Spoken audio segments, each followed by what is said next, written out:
읽은 잠언 말씀은 한마디로 하면 지혜의 교훈이라고 할 수 있습니다. 즉 지혜를 얻게 해주는 말이라는 뜻입니다. 그렇다면 우리에게 지혜는 왜 필요한가? 우리 인간의 입장에서 볼 때 지혜는 행복한 생활을 위해서 꼭 필요하다고 할 수 있습니다. 사람이 왜 사는 것인지, 무엇을 위해서 사는 것인지 깊이 질문을 해보면 결국 행복해지기 위해서 사는 것이 아닌가 그런 생각이 듭니다. 행복이라는 말은 이제 너무 흔하고 또 평범한 말이 되어서 그 의미가 쇠퇴하고 또 퇴색한 그런 개념이라고 할 수 있지만 그럼에도 불구하고 인간에게 있어서 행복이란 너무나 소중한 개념과 가치라고 할 수 있습니다. 이 행복을 잃어본 사람이라면 누구보다도 가슴에 와 닿는 말일 것입니다. 비교적 평안하고 건강하고 어려움 없이 그렇게 살아온 사람이라면 행복이라는 것에 대해서 남다른 감정과 느낌을 갖기가 어렵겠지만 행복이라는 것을 빼앗겨 본 사람, 잃어본 사람이라면 그 행복이라는 것이 아마도 사무치게 가슴과 영혼에 와 닿는 것을 느낄 수 있을 것입니다. 오늘 우리가 읽은 본문 말씀은 행복을 얻는 길에 대해서 가르쳐 주고 있습니다. 1절과 4절 말씀을 보시면 제가 읽어 드리겠습니다. 내 아들아, 나의 법을 잊어버리지 말고 내 마음으로 나의 명령을 지키라. 그래야면 그것이 너로 장수하여 많은 해를 누리게 하며 평강을 더하게 하리라. 인자와 진리로 내게서 떠나지 않게 하고 그것을 내 목에 매며 내 마음판에 새기라. 그리하면 내가 하나님과 사람 앞에서 은총과 귀중히 여김을 받으리라. 이 1절과 4절 말씀에 보면 사람들이 얻기 원하는 것, 즉 행복의 내용이라고 할 수 있는 것이 네 가지가 나와 있습니다. 첫째는 장수, 그리고 두 번째는 평강, 세 번째는 은총과 네 번째는 귀중히 여김을 받는 것, 이렇게 네 가지가 나와 있습니다. 장수라는 것은 건강을 뜻합니다. 건강이라는 것은 이것 역시 잃어본 사람만이 그 가치를 알 수 있습니다. 건강을 한번 잃어보고 나면 평소에 아무 느낌이 없이 당연한 것으로 여겼던 육체의 평안이, 건강함이 얼마나 소중한 것이고 얼마나 되찾기 어려운 것이고 또 얼마나 지키기가 어려운 것인지를 뼈저리게 느낄 수 있습니다. 가족 중에서 누가 일찍 죽던지 아니면 가족 중에서 누군가가 아프다든지 그런 일을 겪어보면 그 고통은 이루 말할 수가 없습니다. 만약에 사별한 사람들, 가족 중에 누군가를 먼저 죽음으로 보낸 경험이 있는 사람들은 그 사별의 아픔을 결코 본인이 죽을 때까지 잊을 수가 없습니다. 벗어날 수가 없습니다. 영어로는 트라우마라고 하는데요. 그 트라우마의 원어의 뜻은 창으로 가슴을 찔려서 가슴이 이렇게 뚫림, 그런 뜻을 가지고 있습니다. 상처가 그토록 깊다는 것입니다. 심장이 꿰뚫어져서 공허하고 아주 아프고 슬픈 것을 트라우마라고 하는 것입니다. 예를 들어서 벌써 7년 전이 되네요. 세월호 사고로 자녀들 잃은 그 유족들, 부모들을 한번 생각해 보십시오. 우리는 이 기억을 더듬어 봐야, 야, 벌써 7년 전이구나, 이렇게 이야기하지만, 그 자녀들을 잃은 부모들은 시간이 어떻게 가는지, 7년이 지났는지, 어떻게 그동안 먹고 살았는지 아무것도 가슴에 남아있는 것이 없을 것입니다. 여전히 지금도 그 시간, 그 자리, 그때의 기억에 머물러서 밤마다 날마다 아이 얼굴이 떠오르고 그 아이 때문에 슬프고 잊지 못하고 계속 거기에 머물러 있을 수밖에 없습니다.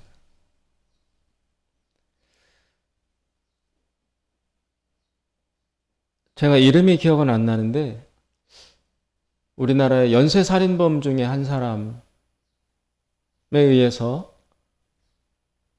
동생을 잃은 형을 방송국에서 취재를 한 것이 있습니다.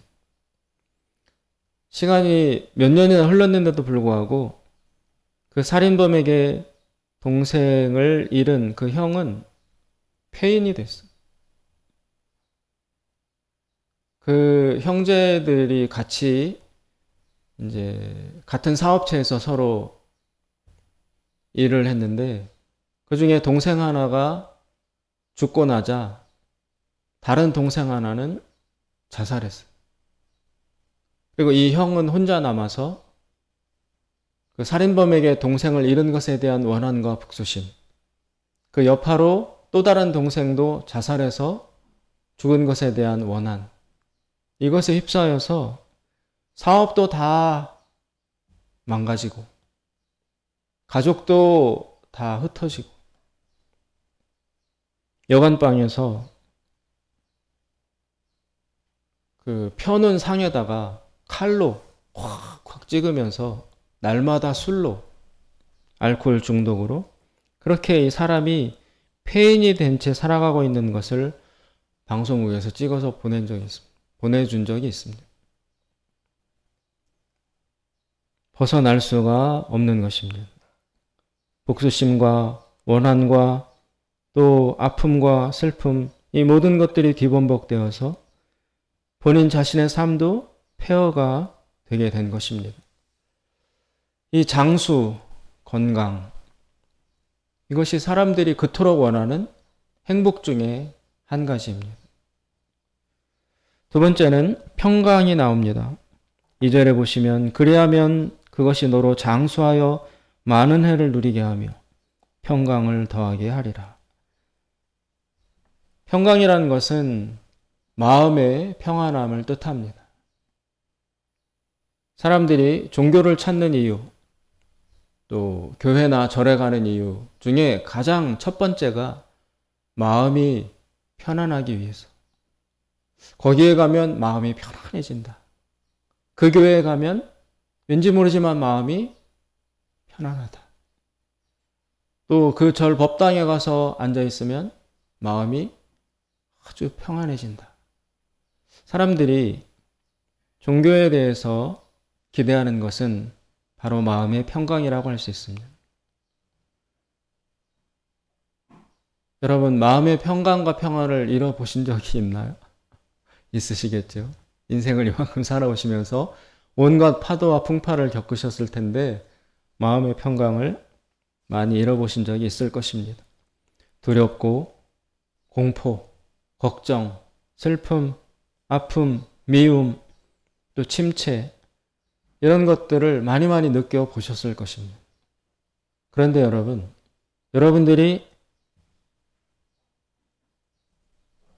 경험해보지도 못하고 알지도 못하는 마음의 평강이 무너진 세계가 또 있습니다.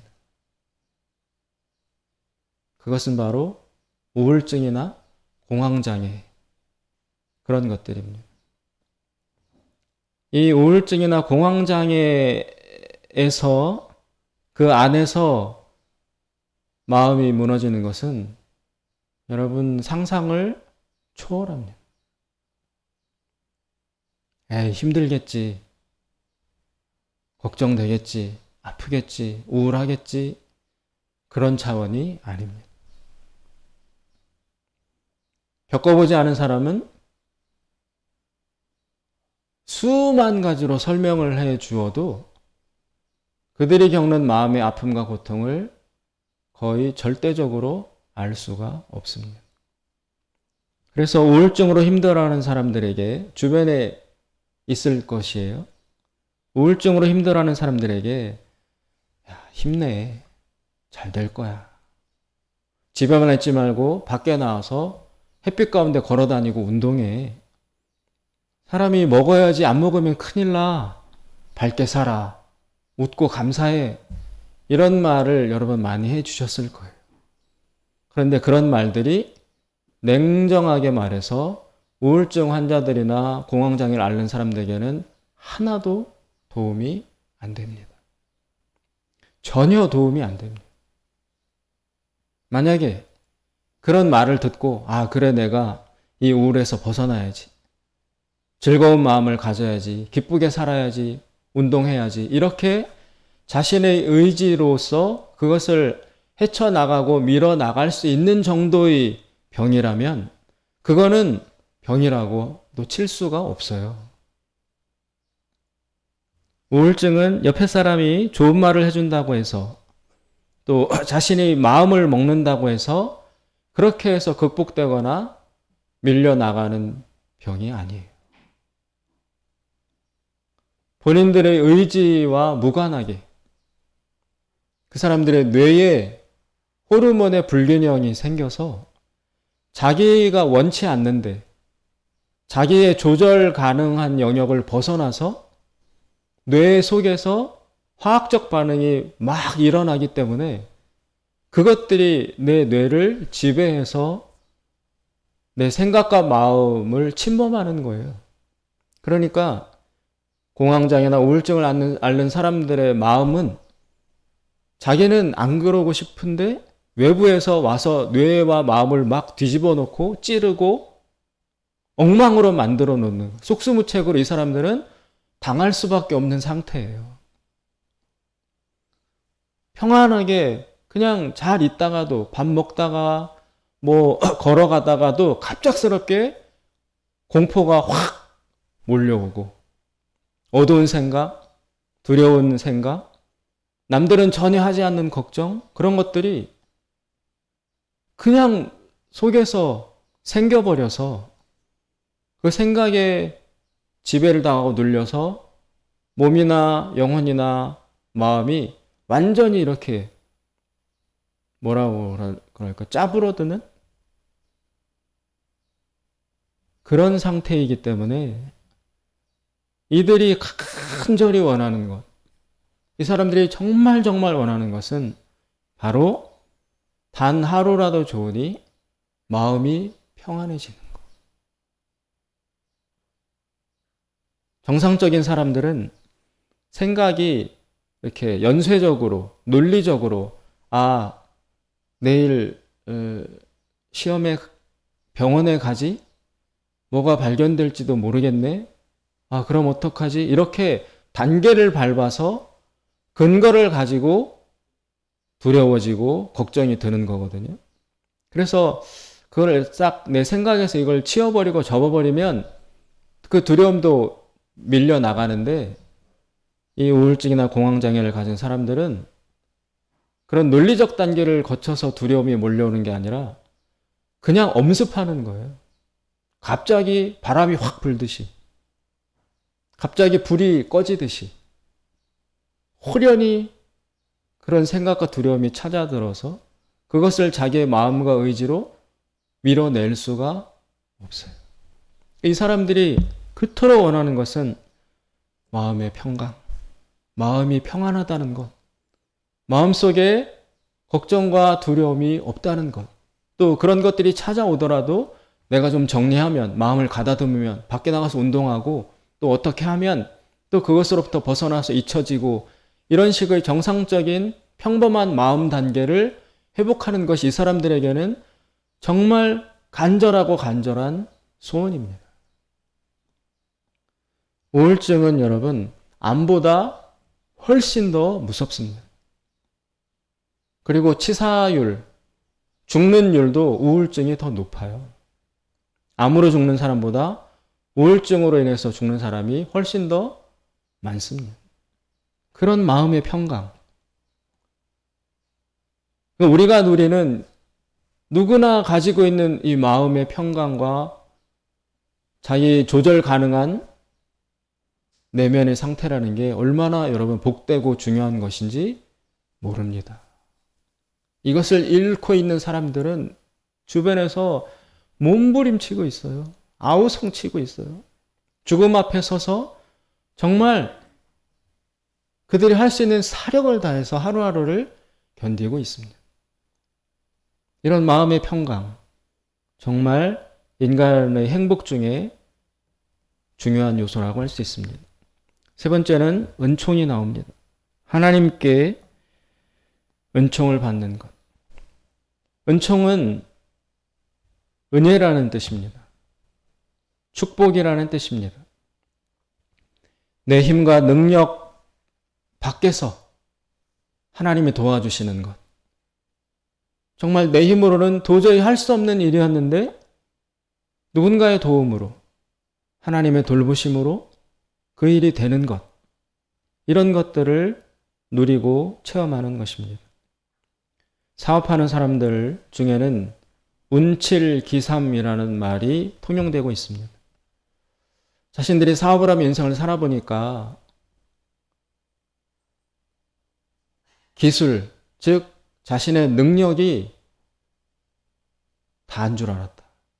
내가 능력만 있으면 성공할 줄 알았다. 그런데 그것이 아니더라. 겪어보니까 운칠기삼, 운이 7이고 능력과 기술은 3 정도밖에 안 되더라. 능력보다 운이 더 중요하다. 세상 사람들 운이라고 말하는데 우리 그리스도인들은 그것을 은이라고 말씀합니다. 은총이라고 합니다. 내 능력은 3밖에 안 됩니다. 이 3을 다 발휘하기도 어렵습니다. 그래서 3이라는 실력을 가지고 인생을 살아가고 사업을 해가려고 할 때 얼마나 부족한 게 많겠어요. 그런데 풀어지더라. 그런데 넘어가더라. 형통하더라. 복을 받더라. 그럼 나머지는 어디서 온 것이냐? 은혜로부터 온 것이다.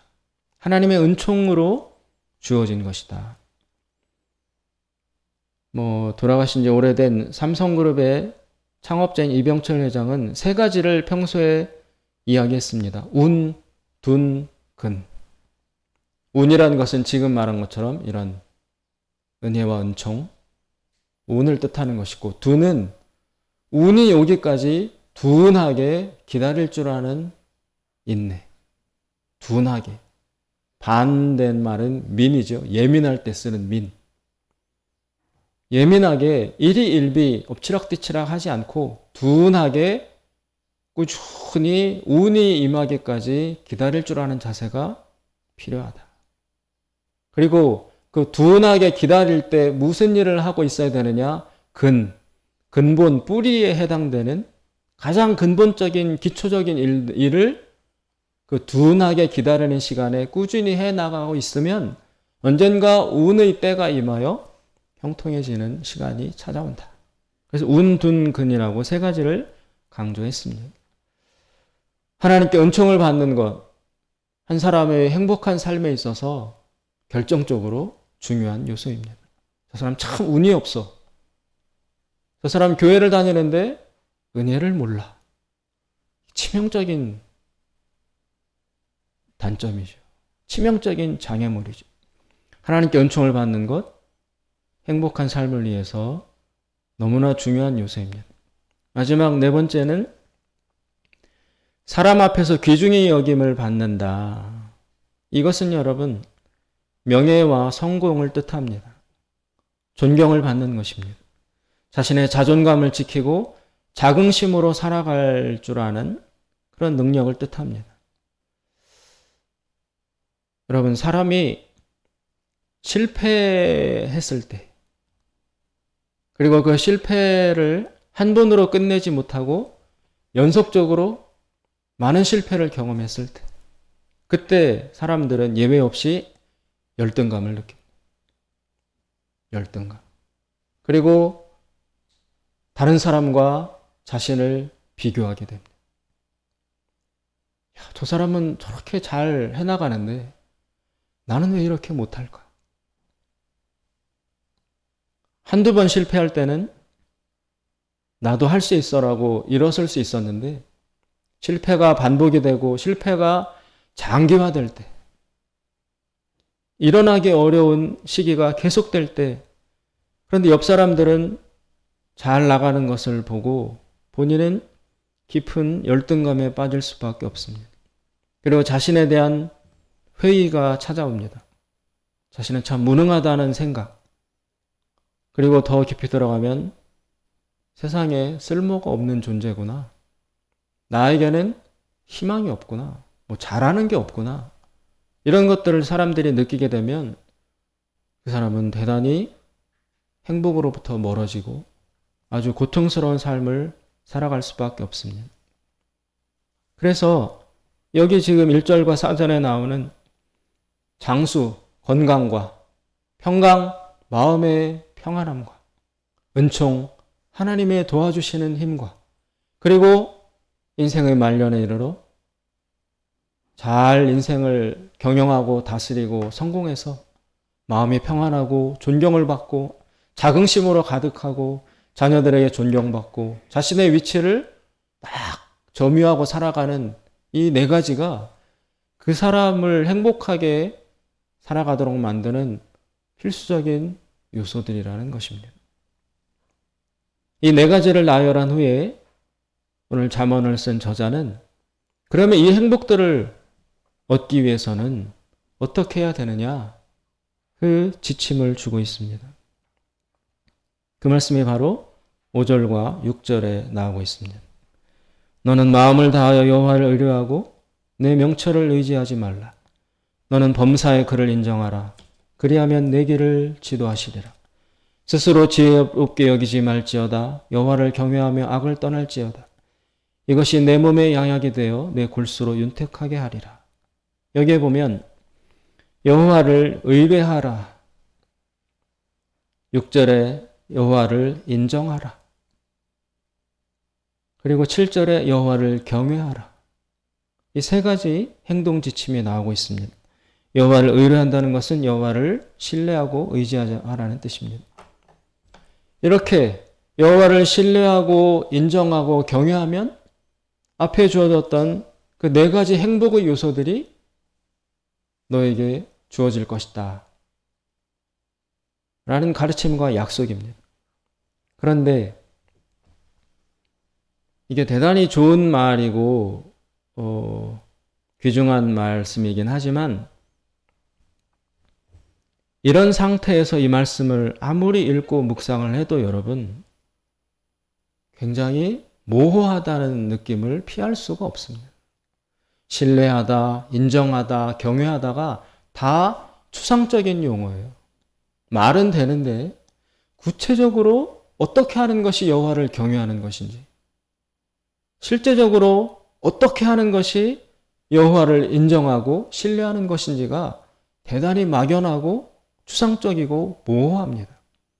그래서 좋은 말씀이지만 많이 읽어도 내 생활과 삶에 적용하기에는 아직 잡히는 것이 별로 없습니다. 이런 말씀을 많이 듣기도 하고 읽기도 하고 나도 말하지만 그러나 구체적인 내 삶에 어떻게 했을 때 여호와를 경외하는 것인지 그리고 여호와의 경외한 결과 약속된 이 행복을 받는 구체적 경험과 체험이 대단히 부족한 것이 사실입니다. 두 번째, 여기 신뢰하고 인정하고 경외하라는 대상이 바로 여호와입니다. 하나님이십니다.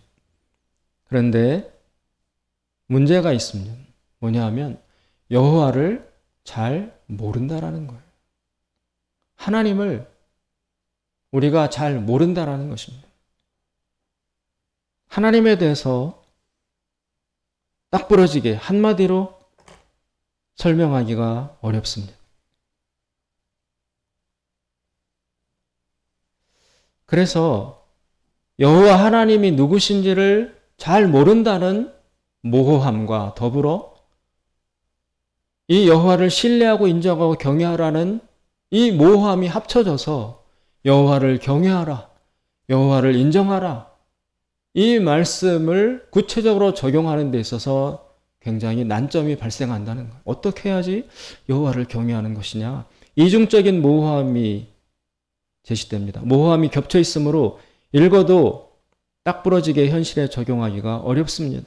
좋은 말이지만 실행하기에는 구체성이 부족합니다. 그래서 말씀을 읽어도 매우 답답하다는 느낌을 피할 수가 없습니다. 여기까지 묵상을 하다가 이 말씀을 읽다가 여러분 9절과 10절에 들어서면 새로운 이야기가 나오고 있습니다. 지금 3장 전체가 여호와를 경외하라, 지혜를 얻어라, 그것을 강조하는 내용이거든요. 거의 다 추상적인 이야기입니다. 그런데 갑자기 9절과 10절에 전혀 추상적이지 않은 아주 구체적이고 현실적인 행동 명령이 나오고 있습니다. 그래서 이 말씀을 아무 개념 없이 3장을 전체를 읽어가다 보면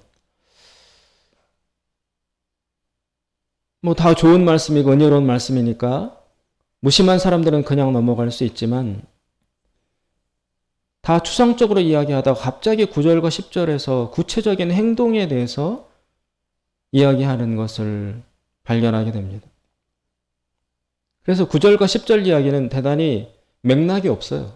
뜬금없이 갑자기 튀어나온 말로 보입니다. 여호와를 경외하라, 신뢰하라, 이런 추상적인 이야기를 하다가 갑자기 하나님께 너의 소산물과 재산, 재물로 여호와를 공경하라 라는 구체적인 이야기가 갑자기 튀어나와서 앞뒤 맥락 없이 왜 이 말이 튀어나왔을까? 추상적인 이야기를 하다가 왜 갑자기 연관 없이 구체적인 이야기를 할까? 그런 의문을 가지게 됩니다. 그러나 이 9절과 10절 말씀은 어떤 의미가 있냐면 지금까지 제가 나열한 여호와를 경외하는 것, 여호와도 잘 모르겠고 경외한다는 것도 잘 모르겠고 그 두 가지 추상적인 내용이 합쳐져서 여호와를 경외하라는 것이 구체적으로 어떻게 하라는 것인지를 잘 모르는 상태에서 어떻게 하는 것이 여호와를 경외하는 것인지를 실질적으로 가르쳐주는 구체적 행동 명령의 첫 번째가 9절과 10절에 나오는 것입니다. 여호와 경외하는 것이 무엇인지 잘 모르겠느냐? 여호와를 신뢰하고 의지하고 경외한다는 것이 어떻게 하는 것인지 잘 모르겠느냐? 그러면서 내가 가르쳐주겠다. 첫째, 여호와를 경외하는 것의 첫 번째 실천은 바로 이런 것이다. 9절과 10절 너의 재물과 내 소산물의 처음 익은 열매로 여호와를 공경하라. 그리하면 내 창고가 가득히 차고 내 즙틀에 새 포도즙이 넘치리라. 여호와 경외를 명령한 후 가장 첫 번째 나온 구체적인 실행 명령입니다. 그것은 바로 너의 재물과 소산물의 처음 익은 열매, 이것으로 하나님을 공경하라는 것입니다. 너의 재물, 너의 소유, 너의 재산을 뜻합니다. 이 소산물의 처음 익은 열매는 이때 이 잠언은 이스라엘의 그 농경 생활을 배경으로 해서 나온 말이기 때문에 농사지어서 처음 익은 열매라는 문자적인 뜻을 표현하고 있습니다. 그러나 꼭 농사짓는 사람만에게 해당되는 것이 아니고 또 처음 수확한 열매 그것만을 해당하는 것이 아니라 너에게 있어서 가장 소중한 것, 귀중한 것, 가장 아까운 것, 가장 가치롭게 여기는 것, 그것을 뜻합니다. 그래서 영어로 읽으면 the best part of everything you produce. 너가 가지고 있는 everything, 모든 것에 있어서 the best part, 최고의 파트를 하나님께 드리라 라는 뜻입니다.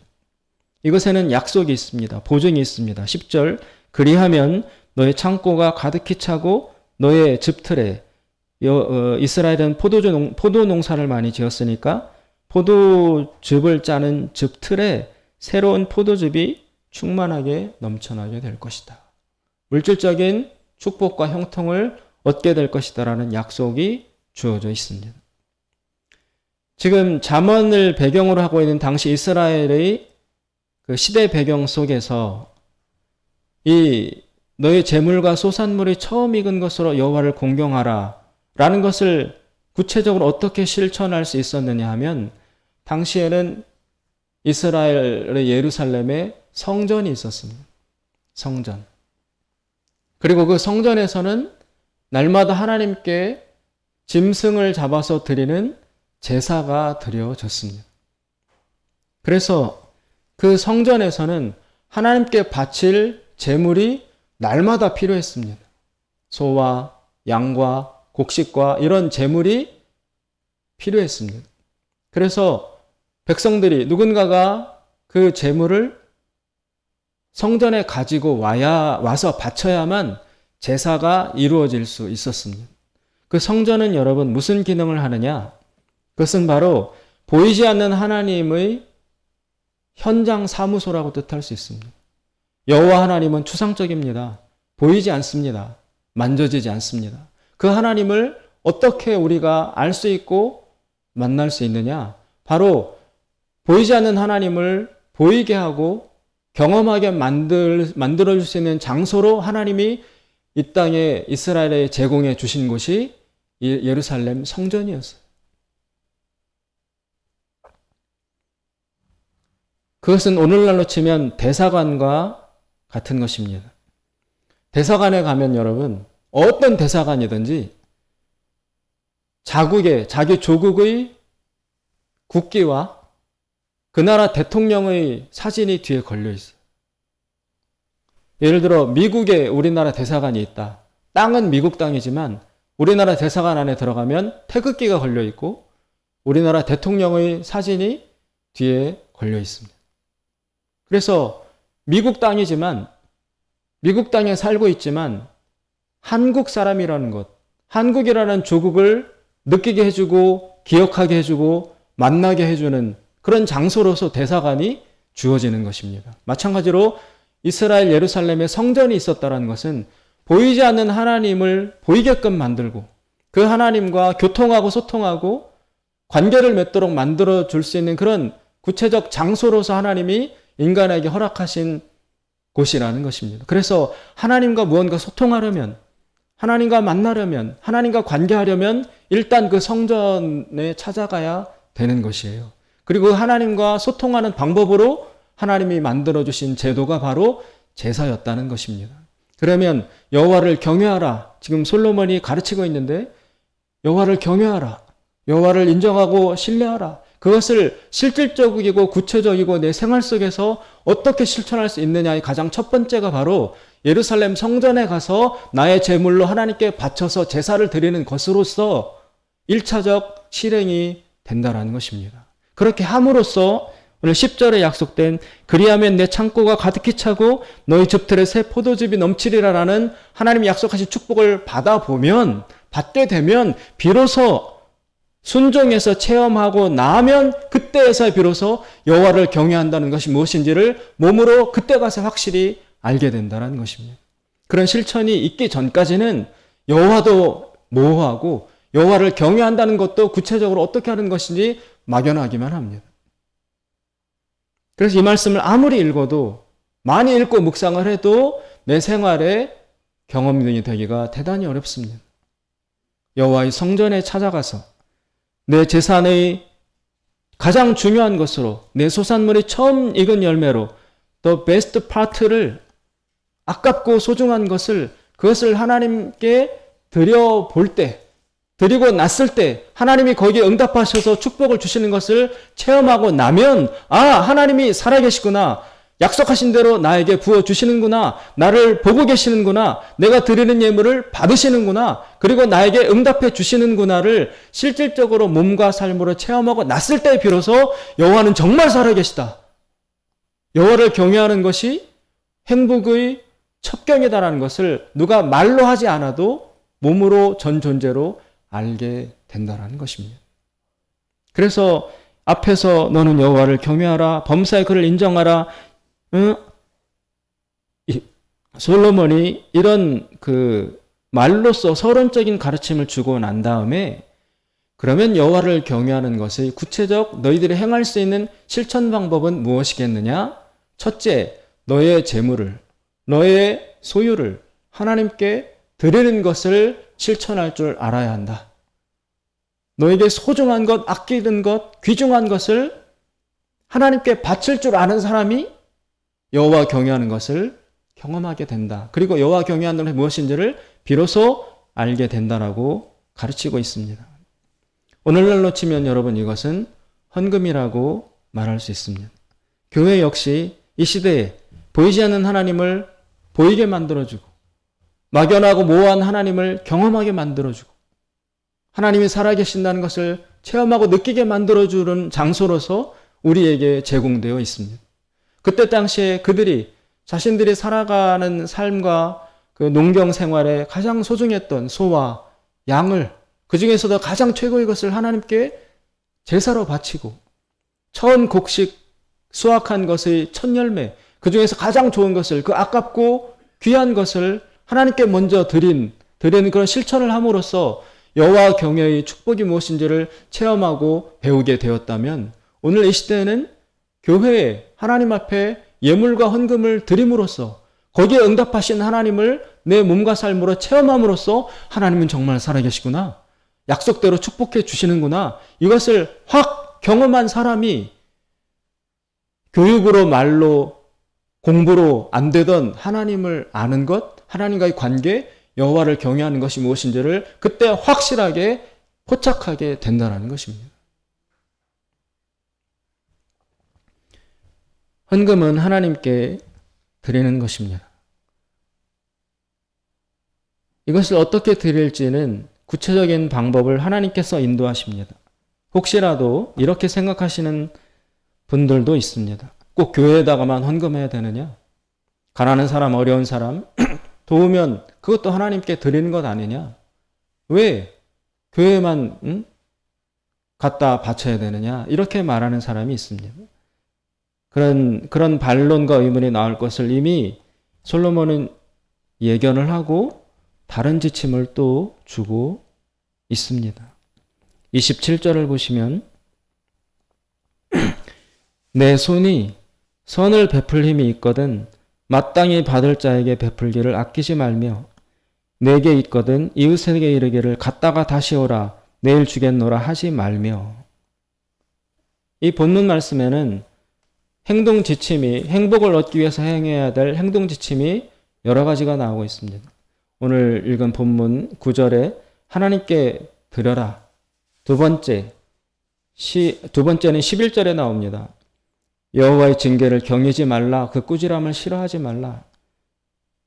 왜냐하면 지혜를 주기 위해서 깨닫도록 해주기 위해서 하나님이 주시는 환난이라고 이야기하고 있습니다. 세 번째는 지금 읽은 본문 27절 이웃을 도와라.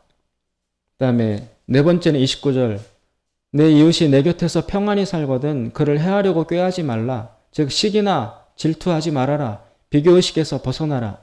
다섯 번째 사람이 내게 악을 행하지 아니하였거든 까닭없이 더불어 다투지 말라. 즉 폭력으로 화풀이나 분풀이를 하지 말아라. 여섯 번째 포악한 자를 두려워하지 말며 그의 어떤 행위도 따르지 말라. 폭력으로 문제를 해결하려고 유혹이 찾아올 때 거기에 넘어가지 말아라. 이런 식으로 구체적인 여호와 경외의 행동 지침을 6가지로 주시고 있습니다. 그 중에 오늘은 첫 번째인 9절과 10절 하나님께 드리는 것을 다루고 있는 것입니다. 따라서 꼭 하나님 앞에 교회에다 헌금을 해야만 하나님께 드리는 것이냐? 맞습니다.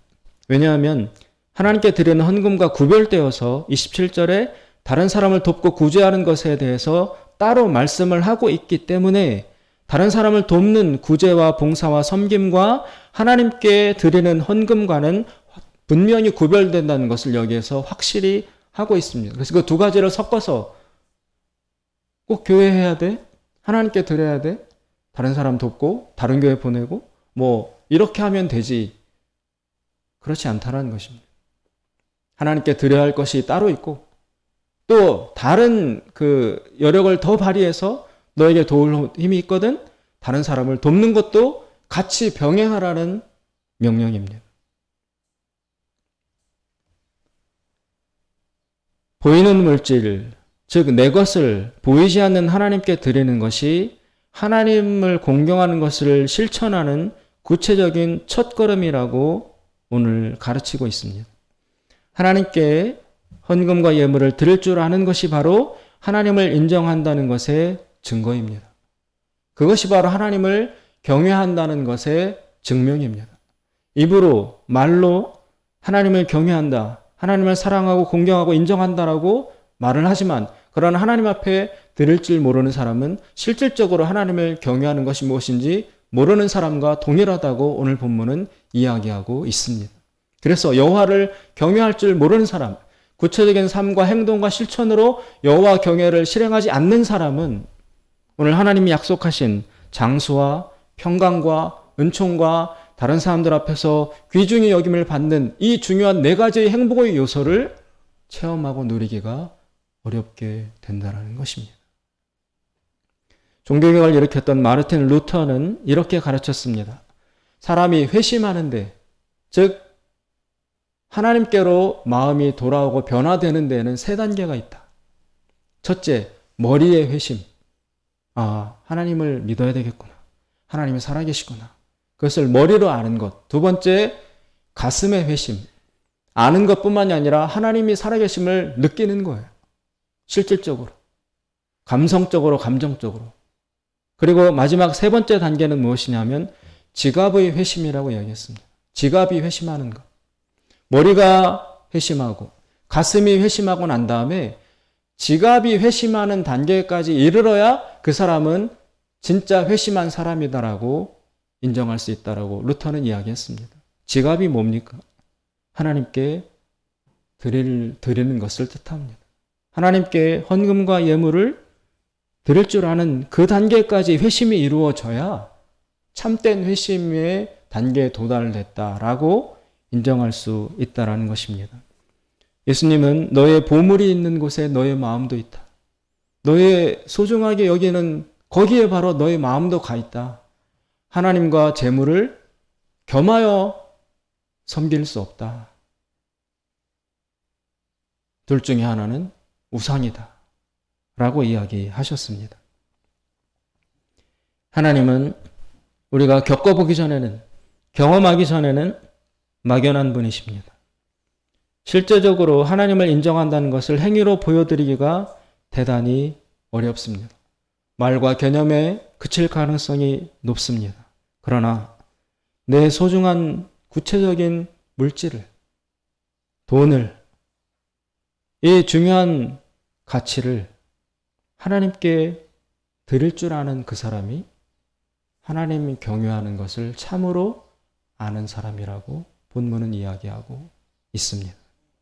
그리고 그렇게 경외하는 자를 하나님은 절대로 그냥 두시지 아니하시고 10절에 다시 나옵니다. 그리하면 너의 창고가 가득히 차고 너의 집틀에 너가 경영하는 사업과 직업과 일 속에서 새 포도즙이 새로운 결실과 축복과 열매들이 넘쳐날 것이다.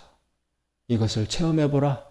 이것을 경험하고 나면 하나님 경외하지 말라고 해도 너가 자원적으로 적극적으로 하나님 경외를 시작하게 될 것이다. 그러나 이 일을 해보기 전까지는 말로 절대 하나님 경외를 가르칠 수가 없다. 겪어본 자만이 아는 것입니다. 사랑하는 여러분, 도대체 하나님을 어떻게 믿어야 돼? 어떻게 하는 것이 하나님 경외야? 이 의문에 가득 차 있다면 머리로, 생각으로, 지식으로 이 의문을 해결하려고 몸부림치는 건 중단하십시오. 하나님 앞에 내 소중한 것, 내 소산물의 처음 익은 열매, 나의 베스트 파트를 하나님께 한번 드려 보십시오. 그러면 하늘로부터 부어지는 하나님을 아는 지식이 물컹물컹 부어질 수 있을 것입니다. 기도하겠습니다. 자비로우신 하나님 아버지, 잠언 말씀을 공부하고 있습니다. 이 잠언 말씀이 우리들 귀만 울리고 머리만 스치며 지나가는 무의미하고 쓸모없는 그런 말씀과 공부가 되지 말게 하여 주시고 우리 삶과 생활에 실제적이고 구체적으로 적용이 되어서 지식으로는 알 수 없었던 하나님, 정보로는 만나기 어려웠던 그 하나님을 참으로 만나고 거듭나고 새 사람이 되는 그런 우리 구원의 사건으로 이어질 수 있도록 축복하여 주시옵소서.